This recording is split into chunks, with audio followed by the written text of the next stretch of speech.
අපි හැමෝටම බොහොම සුන්දර ළමාවියක් තිබුණා.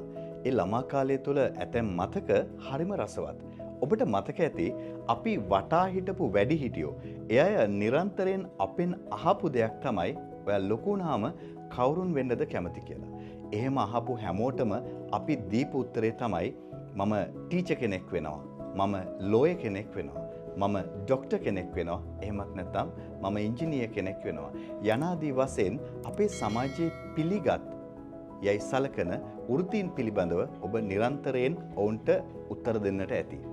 හැබැයි මම මේ පිළිබඳව විවහාරයෙන්ම කිව්වොත් හරියට 6ක් 4ක් නොතේරුණු වයසේ සිටපු අපි එහෙමත් නැත්නම් යන්තම් බහතෝරන වයසේ හිටපු අපි ඔවුන්ට එදා දීපු පිළිතුර සහ අද වර්තමානයේ සිටින ඔබ අතර කුමන පරතරයක් තිබුණත් ඒ පිළිබඳව අපි පුදුමයට පත්විය යුතු නැහැ.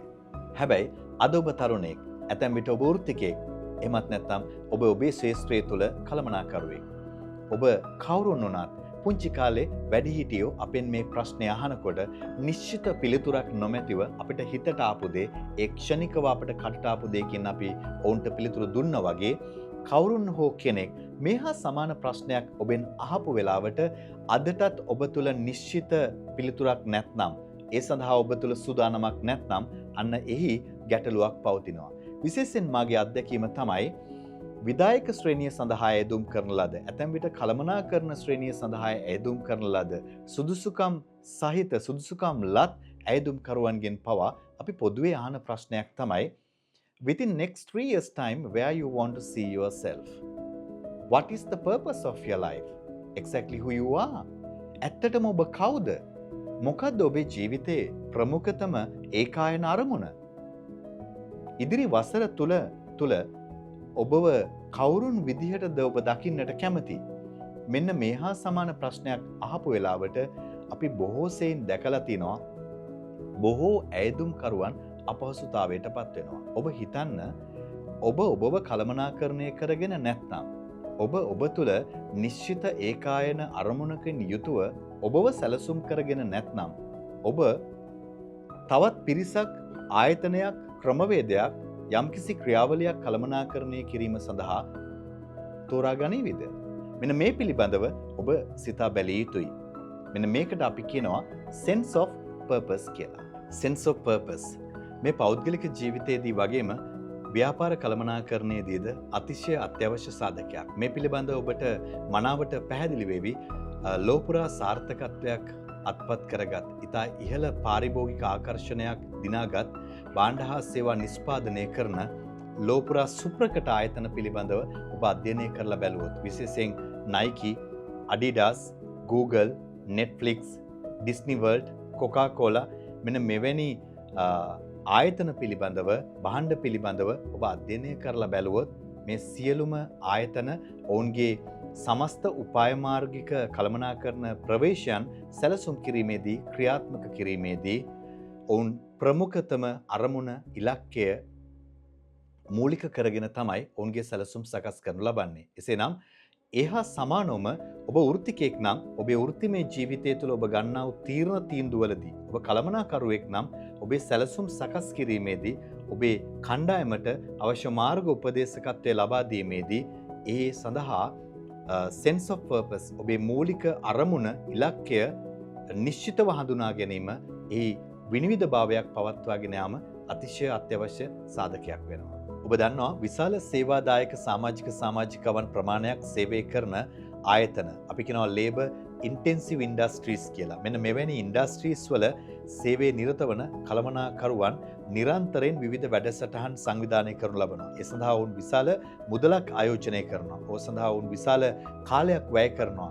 අඛණ්ඩව තමන්ගේ සේවාදායක සමාජිකවන් තෘප්තියෙන් යුතුව පවත්වාගෙන යන්න, ඔවුන් අභිප්‍රේරණය කරන්න, ඔවුන් විවිධ වැඩසටහන්, ඔවුන් විවිධ ඇගයීම් ක්‍රමවේදයන් සංවිධානය කරනු ලබනවා.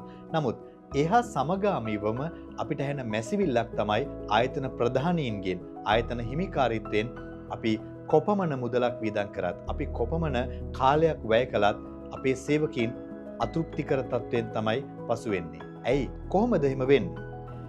මෙන්න මේ සඳහා මම ඔබට උදාහරණයක් දෙන්නම්.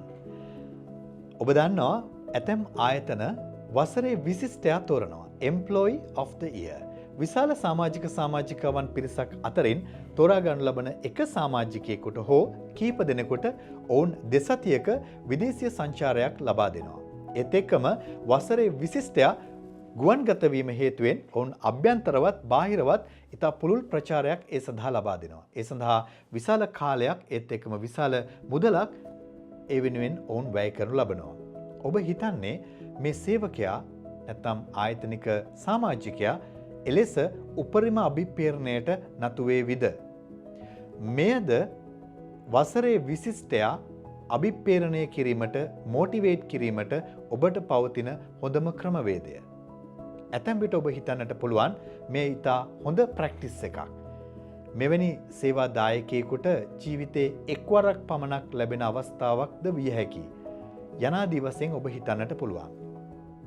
නමුත් ඔබ හිතන්න ආයතනයේ පල්ලෙහාම ස්තරයේ සේවය කරන මේ සේවා දායකයින්ගේ මාසයේ උපරිම ආදායම රුපියල් 35000ක් 55000ක් වැනි සීමිත ආදායමකට ඔවුන් සීමා වෙනවා. එලෙස සීමිත ආදායමකට හිමිකම් කියන වෘත්තිකයාගේ ප්‍රමුඛතම අවශ්‍යතාවය දෙසතියකට විදේශගත වීමද? එසේත් නැතිනම් ඔවුන්ගේ පවුලේ ආසන්නතම අවශ්‍යතාවයන් සපුරාලීම, ඔවුන්ගේ නිවස් කුලී ගෙවීම, විදුලි බිල්පත් ගෙවීම, ජල බිල්පත් ගෙවීම, දුරකථන ගාස්තු ගෙවීම, එමත් නැත්නම් තමන්ගේ වයෝවෘද්ධ අම්මා අප්පච්චිගේ මාසේ බේත් ටික අරගෙන දීම. මෙන්න මෙවැනි ප්‍රමුඛතම අවශ්‍යතාවයන් වලින් ඔවුන් එදිනෙදා ජීවිතේ නිරන්තර යුද්ධයක තමයි ඔවුන් ජීවත් වෙන්නේ ඔවුන්ගේ ආදායම කළමනාකරණය කර ගැනීමේදී. එහෙනම් එවැනි ජීවන යුද්ධයක සිටින වෘත්තිකයා දෙසතියකට විදේශගත කිරීම තුළින් ඔහුට හෝ ඇයට අභිප්‍රේරණයක් හිමි වේවිද? තෘප්තියක් හිමි වේවිද? ඔබ සිටිය යුතුයි. ඒත් එක්කම ඇතැම් විට අපිට අත්දැකීම් තියෙනවා, අපි අහලා තියෙනවා මෙන්න මෙවැනි අවස්ථාවලදී ඒ වසරේ විශිෂ්ටයා තමුන්ට ලැබිච්ච අවස්ථාව තවත් කෙනෙකුට දීලා ඊට මුදල් ලබාගෙන තමන්ගේ ආසන්නතම අවශ්‍යතාවයන් සපුරා ගැනීම සඳහා ඔවුන් ප්‍රවේශන අවස්ථා. එවැනි අවස්ථාවල අනිකුත් සේවා දායකයින් විශාල වශයෙන් ඔහුව විවේචනය කිරීම, ඔහුට දෝෂාරෝපණය කිරීම හේතුවෙන් ඔවුන් ඇතැම් වෙලාවට ජීවිතය අහිමි කර ගැනීමට, සියදිවි හානි කර ගැනීමට උත්සාහ කරපු අවස්ථා වැනි සංවේදී සිදුවීම් පිළිබඳව පවා අපි අහලා තිනවා. එසේනම් එසේ සිදුවිය හැක්කේ කෙසේද? කළමනාකරුවන්ගේ තීරණ ගැනීම නිවැරදි නොවීම නිසා නොවේද? මෙන්න මේ පිළිබඳව ඔබ සිතා බැලිය යුතුයි.